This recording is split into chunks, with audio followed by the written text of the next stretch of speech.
Hello, my name is Scarlett.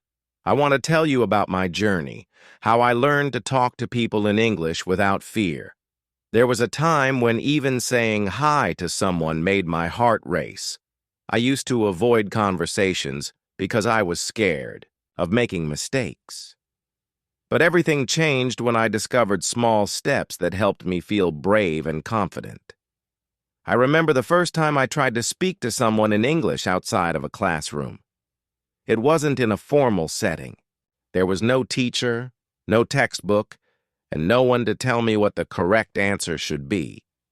It was just me, standing in line at the grocery store on a chilly October afternoon, holding a small basket with a loaf of bread, a carton of milk, and a jar of peanut butter. I had been living in the United States for several months, but up until that point, I had spoken very little English outside of my apartment.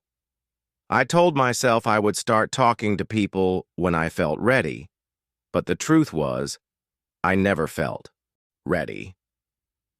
That day, I noticed the woman in front of me had the most adorable little dog sitting in her shopping cart, wearing a tiny red sweater. My first instinct was to just smile and say nothing. That was my usual habit. Smile, nod, stay quiet. But something inside me whispered, just say one sentence. Just try. My hands felt cold and my heart beat faster, but I decided to go for it. I leaned forward slightly and said, "Your dog is so cute." It was such a short, simple sentence. Nothing impressive. Nothing you'd hear in a movie. But for me, it was huge. I expected her to look confused, maybe even annoyed. Instead, she turned to me with a big smile and said, "Thank you. His name is Max." Then she told me that Max loved wearing sweaters in the winter, and she bought him a new one every year. I listened, nodded, and even managed to say, "That's sweet," before it was my turn to put my groceries on the counter. The conversation lasted less than a minute, but when I walked out of the store, I felt like I had just climbed a mountain. That moment changed something in me. It made me realize that I didn't have to wait until my English was perfect to talk to people. I didn't have to prepare a speech or memorize the exact words. I could start small, very small, one sentence at a time. So I began setting tiny challenges for myself. If I went to a coffee shop, I wouldn't just say, "Medium latte, please." I would add something like, "It's so cold today," or "I love how this place smells." The first few times, my voice was shaky. Sometimes people didn't respond the way I expected. They might just smile politely or say, "Yeah." But other times, they would start talking to me, and suddenly I was having an actual conversation. It became a little game I played with myself. If I was in the elevator with a neighbor, I would say, "Morning, how's your day going so far?" If I was at the park and saw someone throwing a ball for their dog, I'd ask, "What's his name?" These were questions I already knew how to answer if they asked me back, so I didn't feel too scared of what they might say. And here's the thing. I discovered that most people didn't care if my grammar was perfect or if I paused to find the right word. They cared that I was friendly and willing to talk. In fact, sometimes my small conversations made their day better. One older man I greeted at the bus stop later told me, "You always say hello? You make waiting here less boring." I didn't even realize that my little hello had an impact on someone. But it wasn't just about practicing English. It was about breaking the habit of silence. Silence had been my shield for so long.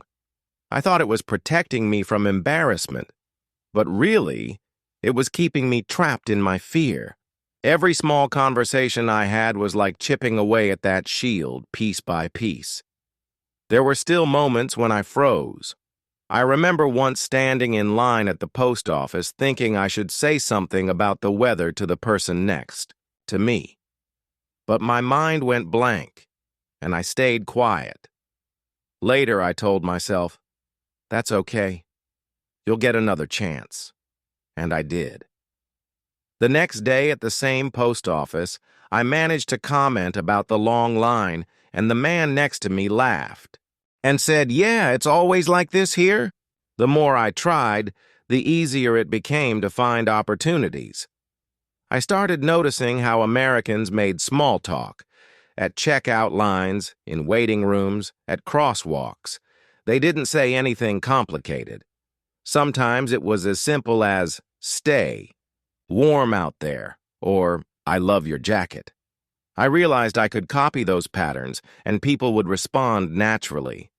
The biggest change happened when I stopped overthinking. In the beginning, I would rehearse sentences in my head before I spoke. By the time I was ready, the moment had passed. But after weeks of practicing small conversations, I began speaking without rehearsing so much. It felt more natural. I even started surprising myself. Once at a coffee shop, the barista asked how my day was going, and without thinking, I said, "Good. I'm just happy it's Friday." She laughed and said, "Me too." That tiny exchange made me feel like I belonged. There's something powerful about belonging. When you talk to people, even in the smallest ways, you stop feeling like an outsider looking in. You become part of the daily rhythm of life around you. That's what those small conversations gave me. They pulled me into the flow of American life, little by little. Of course, it wasn't a perfect journey. There were times I misunderstood what someone said and had to ask them to repeat. Sometimes I answered with the wrong word, but every mistake became less scary because I learned something from it. The fear started shrinking, not disappearing completely, but shrinking enough for me to move forward. Eventually, I noticed something else. I had begun recognizing the same faces in my daily routine. The neighbor who walked her dog in the mornings, the grocery store cashier, who always wore bright lipstick, the man at the bus stop who read the newspaper. And that's when something important happened. These small conversations started turning into real connections. I'll never forget the morning my neighbor, the one I used to just smile at, stopped to actually chat with me about the weather. She said, "It's getting chilly. Are you ready for winter?" And just like that, we were talking for 5 minutes instead of 5 seconds. That was the moment I realized that the people I had been practicing with, without even knowing it, were becoming familiar, friendly faces in my life. And that's exactly what led me to the next step in my journey, finding people who made me feel comfortable enough to really practice, the ones I could talk to without worrying about every single mistake, the ones who would help me grow without making me feel small. After those first few months of pushing myself to start tiny conversations with strangers, neighbors, cashiers, people in line at the coffee shop, I began to notice a pattern. There were certain people who felt easier to talk to. They were the ones who smiled back quickly, who spoke a little slower without making it obvious, who didn't seem to mind if I paused to think or repeated myself. These were my friendly faces, even if I didn't know their names at first. It started with my neighbor, the one who always walked her golden retriever in the mornings. At first, it was just "good morning" and "pretty dog." Then, one day she stopped and said, "This is Daisy. She's 6 years old." I told her I liked the name, and she asked if I had a pet. That little exchange stuck in my mind all day, not because it was deep or emotional, but because I didn't feel nervous talking to her. There was something about her warm smile and relaxed tone that made me feel safe. I realized something important. Practicing English is a lot easier when the person you're talking to makes you feel comfortable. If I tried talking to someone who seemed impatient or distracted, my fear came rushing back. My mind would go blank, and I'd leave the conversation feeling worse. But with the friendly faces, it was the opposite. I left feeling encouraged, even if I made mistakes. That's when I decided to make it a habit. I would find and practice with friendly faces whenever I could. One of my best practice spots turned out to be the small coffee shop down the street from my apartment. The barista there, a young woman named Emily, had this way of making everyone feel welcome. The first few times I ordered coffee, she asked simple questions like, "How's your day going?" Or, "Do you have plans for the weekend?" At first, I gave short answers, "Good, thanks," or "just relaxing," because I was nervous. But after a while, I started giving longer answers, adding a detail or two. One Friday, she asked if I had any weekend plans, and I told her I was going to try baking cookies for the first time. Her face lit up, and she asked what kind. We ended up talking for a full minute about chocolate chip versus oatmeal raisin. It was a small thing, but it felt huge to me. I had managed to have a real conversation about something simple and fun without feeling like I was under a test. The more I practiced with Emily and other friendly faces, the more my confidence grew. I didn't feel the same crushing pressure to speak perfectly. I knew that if I made a grammar mistake or used the wrong word, they wouldn't laugh or look confused. They would just keep talking to me. That safety net made me brave enough to try new words and expressions. I also started paying attention to how these people talked. They didn't use overly formal words. They used casual, everyday American expressions, things like, "No worries," "That's awesome," or "Sounds good." I started copying those phrases in my own conversations, and it made me sound more natural. Sometimes I would even tell people straight out, "I'm practicing my English, so let me know if I say something wrong." Most of the time, they would smile and say, "You're doing great." And when they did correct me, it didn't feel like criticism. It felt like help from a friend. One of the best examples of this happened with an older woman named Linda, who worked at the small bookstore I liked to visit. Linda had a gentle way of speaking, and she seemed to enjoy chatting with customers. One afternoon, I told her I was looking for a small book with not many letters. She tilted her head for a moment, then said kindly, "Oh, you mean a short book?" I laughed and said, "Yes, short book." I never forgot that moment. She corrected me in a way that didn't make me feel embarrassed. In fact, it made me remember the right word forever. The more I practiced with these kinds of people, the more I realized that my fear wasn't really about speaking English.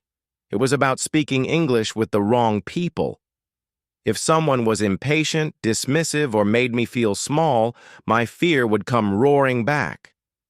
But with friendly faces, I could relax enough to actually learn. I began to think of my friendly faces as a kind of safe practice zone. It was like playing basketball with friends in the driveway instead of trying to compete in a stadium full of strangers. I could try new moves, make mistakes, and laugh about it without feeling judged. Over time, I started seeing these people regularly. Emily at the coffee shop, Linda at the bookstore, my neighbor with Daisy, the man at the bus stop who always wore a baseball cap and talked about the weather. Each one became a small but important part of my life in the U.S., and because I saw them often, our conversations naturally got longer. One morning at the bus stop, the man with the baseball cap asked if I had seen the baseball game the night before. Normally, I would have said no and left it there, but this time I asked him who won and he explained the whole game to me. I didn't understand every word, but I caught enough to nod and ask a follow-up question. That conversation lasted almost 10 minutes, and by the end of it, I realized I hadn't felt nervous once. That was the magic of practicing with friendly faces. It wasn't just about building my English skills. It was about building relationships, however small. And those relationships gave me more motivation to keep talking. I also discovered that when I practiced with the same people, I could try out new phrases or grammar patterns I'd been studying. For example, after learning how to use used to, I told Emily, I used to drink tea every morning, but now I like coffee better. She smiled and said, Oh, I'm the opposite.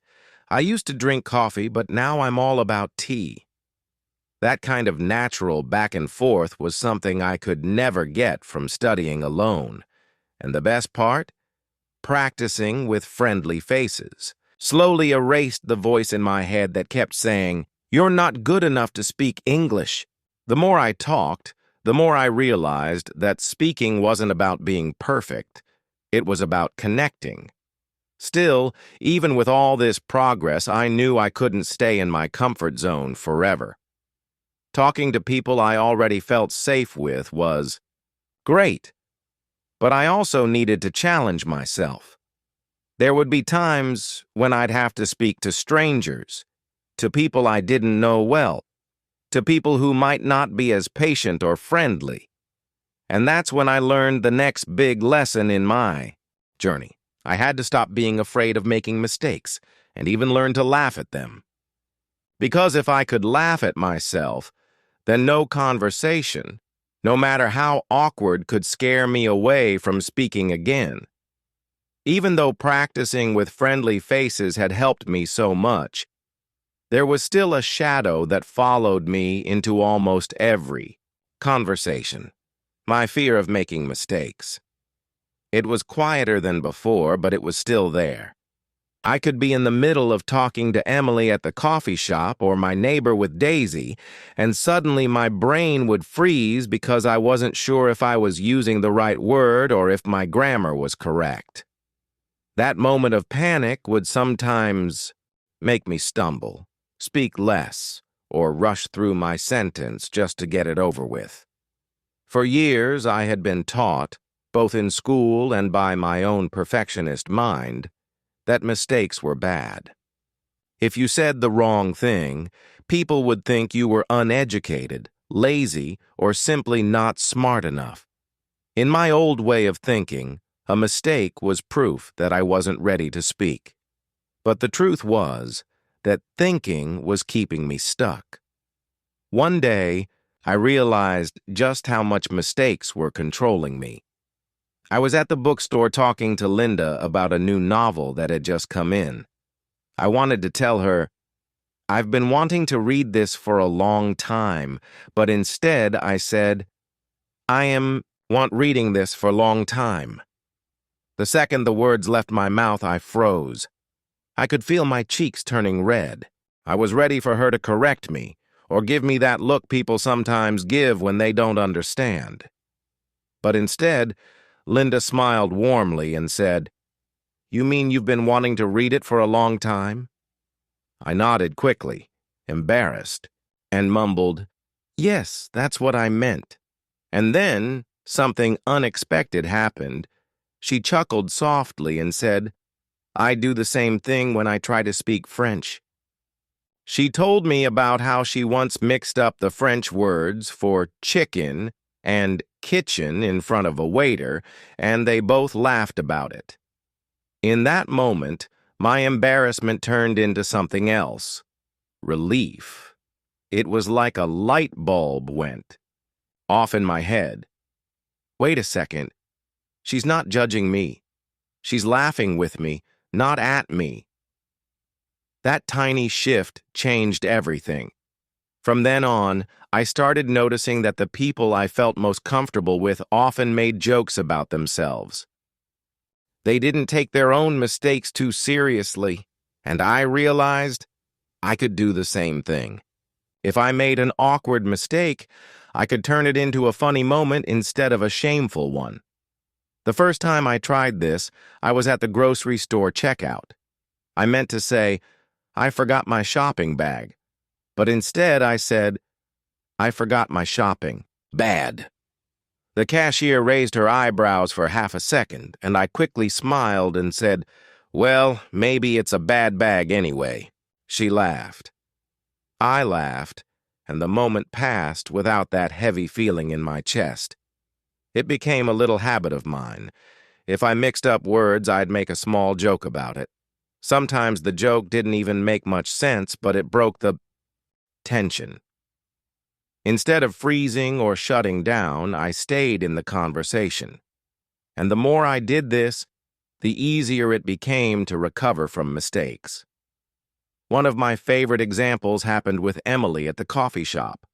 I wanted to say, "I'm going to the farmer's market this weekend," but I accidentally said, "I'm going to the farmer's marriage this weekend."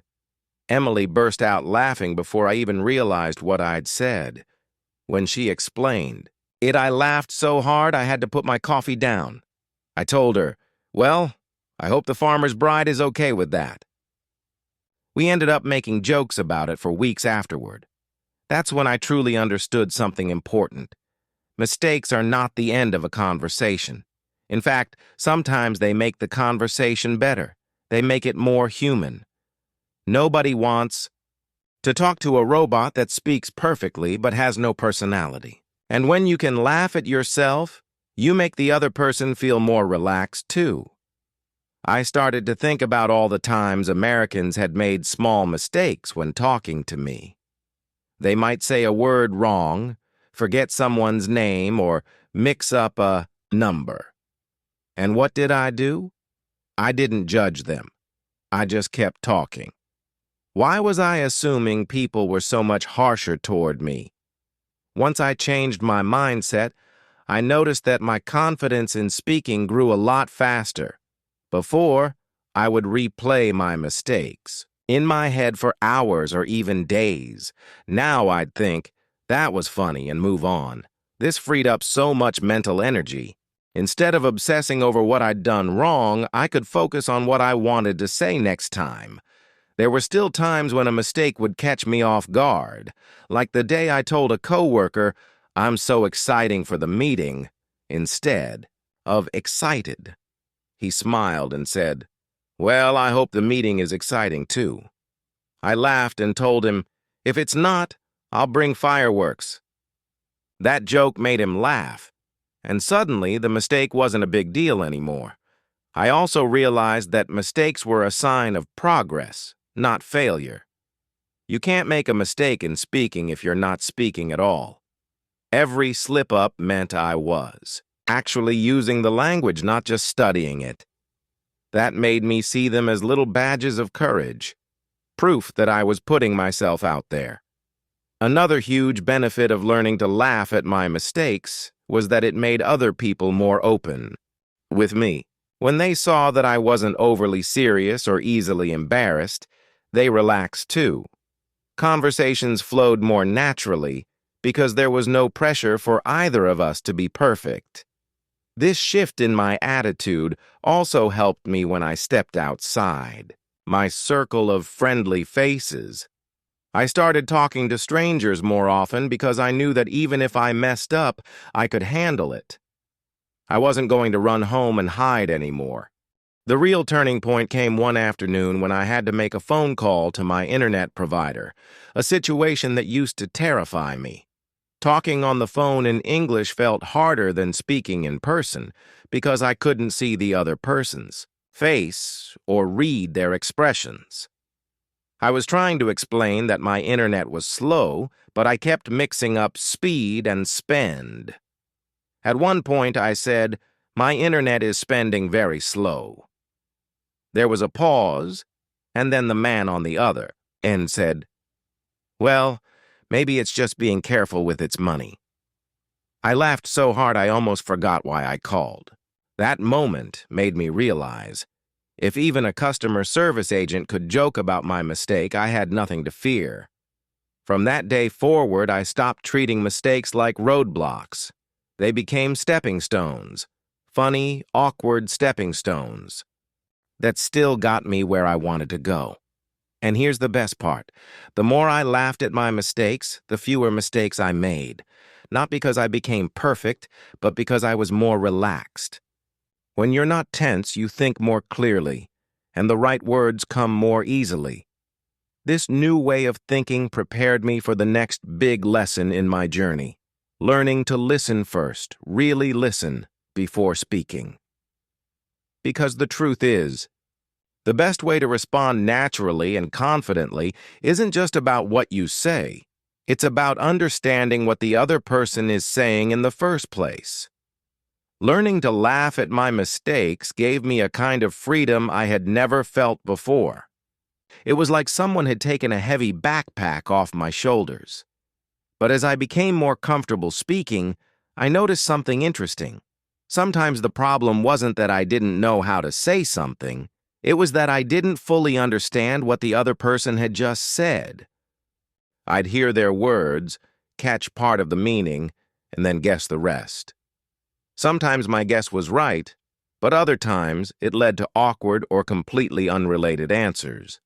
I realized I was so focused on my own speaking, on the grammar, the vocabulary, my pronunciation, that I wasn't giving enough attention to the listening part. And yet, in every conversation, listening comes first. If you don't understand what someone is really saying, you can't respond naturally, no matter how good your English is.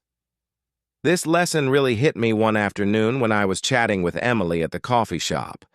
She asked, "So, are you doing anything fun this weekend?" I misheard fun as farm, and without thinking replied, "No, I don't have a farm." The confused look on her face told me something had gone wrong. When she repeated the question and I realized my mistake, we both laughed. But I couldn't stop thinking about how quickly I had jumped to answer instead of slowing down to make sure I heard her correctly. From that day forward, I decided I was going to work on listening before speaking. At first, it felt strange, like I was breaking my old habit of rushing to respond. I had always believed that long pauses made me look less fluent, but I learned that in American conversations, short pauses are normal, especially if you're showing that you're thinking about your answer. People often take a second or two to respond, even in their native language. So I started doing something simple. When someone spoke to me, I would focus 100% on them. I looked at their face, paid attention to their tone, and listened for the key words. I stopped planning my answer while they were still talking. Instead, I told myself, "Your only job right now is to understand." Once they were done, then I would think about my response. At first, this was harder than I expected. My brain was used to jumping ahead, worrying about what to say next. But I kept practicing, and I started to notice that I was catching more details. Small things like a change in tone, a word I might have missed before, or even the emotion behind the sentence. One time at the bookstore, Linda told me, "We just got a shipment of new books, and some of them are signed by the author." Before, I might have latched onto new books and ignored the rest, but this time, I heard the part about the books being signed. I asked, "Oh, who's the author?" And she smiled like she was genuinely happy I had noticed that detail. Listening carefully also made it easier to ask follow-up questions, which Americans love. I learned that in the U.S., conversations are often about showing interest in the other person, not just sharing your own thoughts. When I asked people more about what they had just said, they opened up, and the conversation flowed more naturally. For example, at the bus stop one chilly morning, the man in the baseball cap told me, "They're saying we might get snow this weekend."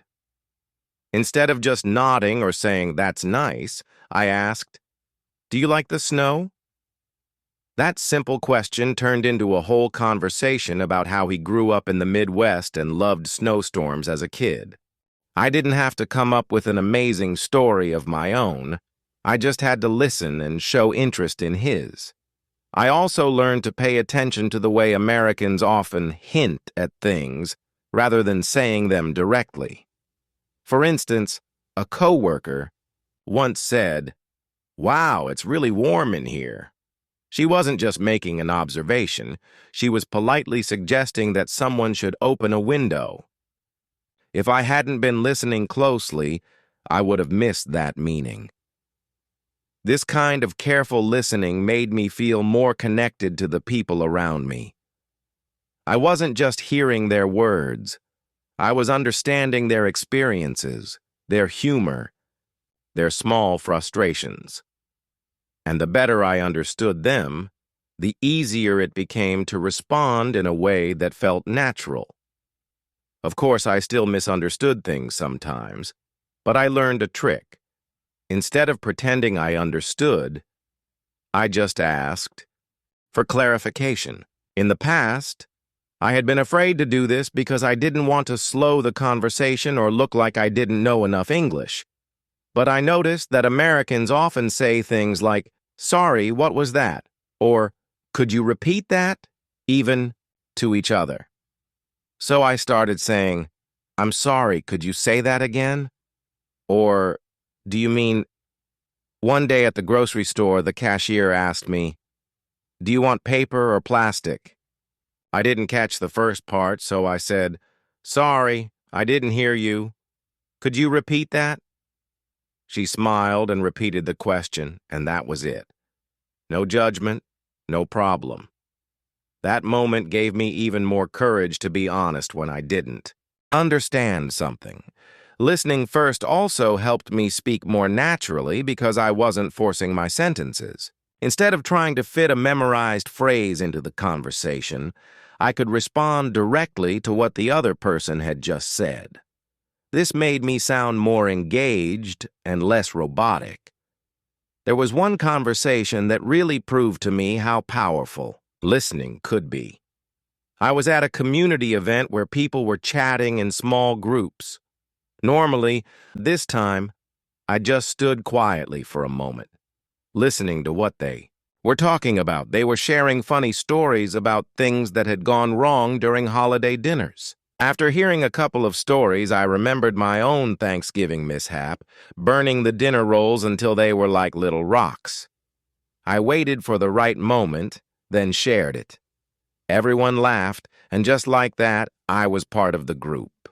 That experience taught me that listening first doesn't make you invisible.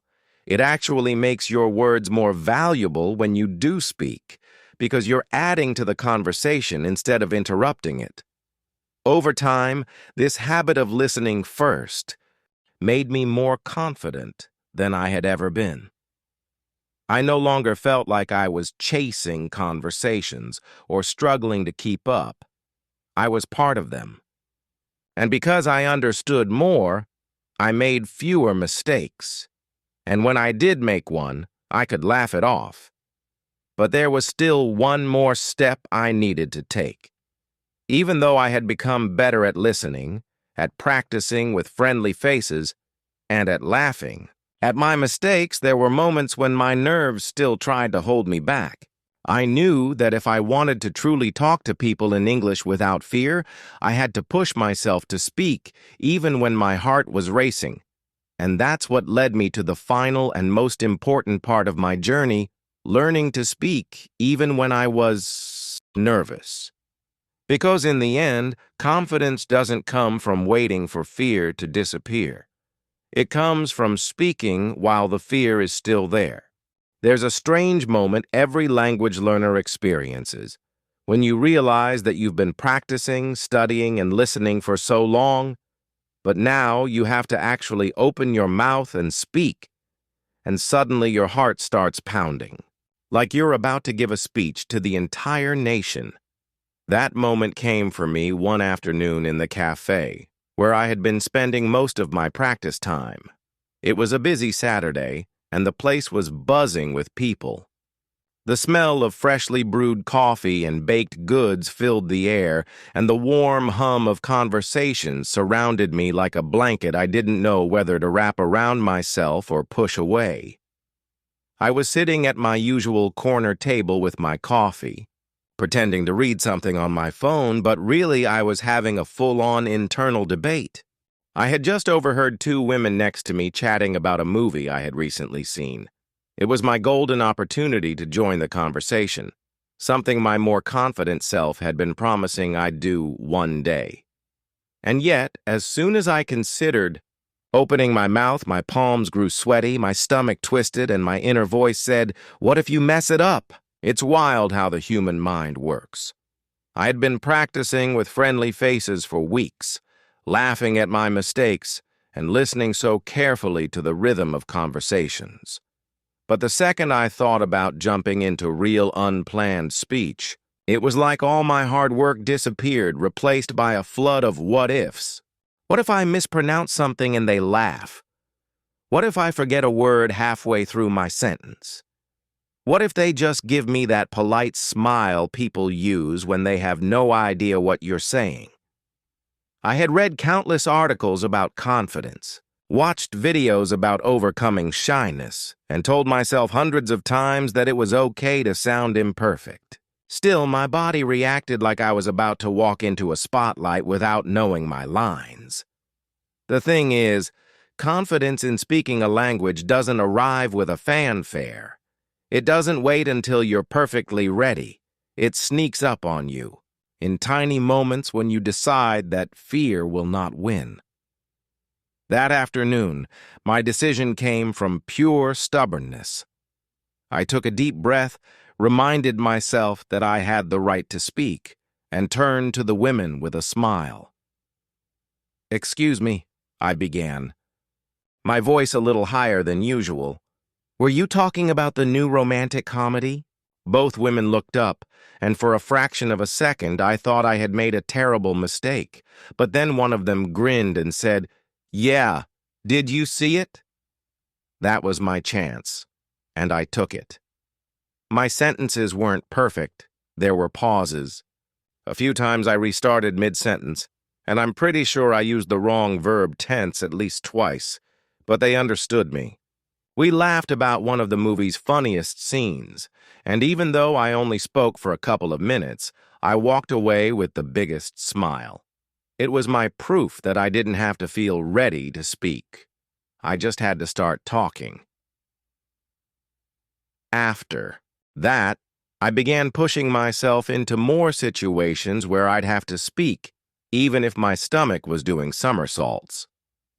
At the grocery store, instead of pointing at the bread I wanted, I'd ask, "Do you have any whole wheat today?" At the bus stop, if someone mentioned the weather, I'd respond with my own little comment like, "Yeah, I think we're getting rain later." These were small, everyday moments, but they built my courage one sentence at a time. And something interesting happened. People rarely cared about my mistakes. If anything, they seemed to respect my effort. A cashier once said, "Your English is getting really good." And I almost teared up right there in line. It wasn't just about grammar or vocabulary anymore, it was about connection. Still, not every attempt went smoothly. There were times I got stuck mid-sentence and had to wave my hands like I was trying to physically pull the word out of thin air. Sometimes people guessed what I was trying to say and jumped in to help, which made me blush. Once, I was telling someone about my cousin, but accidentally said custom, and the conversation took a hilariously confusing turn until we sorted it out. And yet, those moments didn't crush me the way they once would have. I had learned that embarrassment was just part of the process. In fact, it became a signal that I was stretching myself, that I was in the middle of growth. The real breakthrough came when I started volunteering at a local community event. It was a food festival, and I had signed up to help at the welcome table. That meant talking to dozens of strangers, answering their questions, and giving directions. If you had told me 6 months earlier that I would willingly put myself in a situation where I'd have to speak English to so many people, I would have laughed in disbelief. But by then, I had started seeing nervousness differently.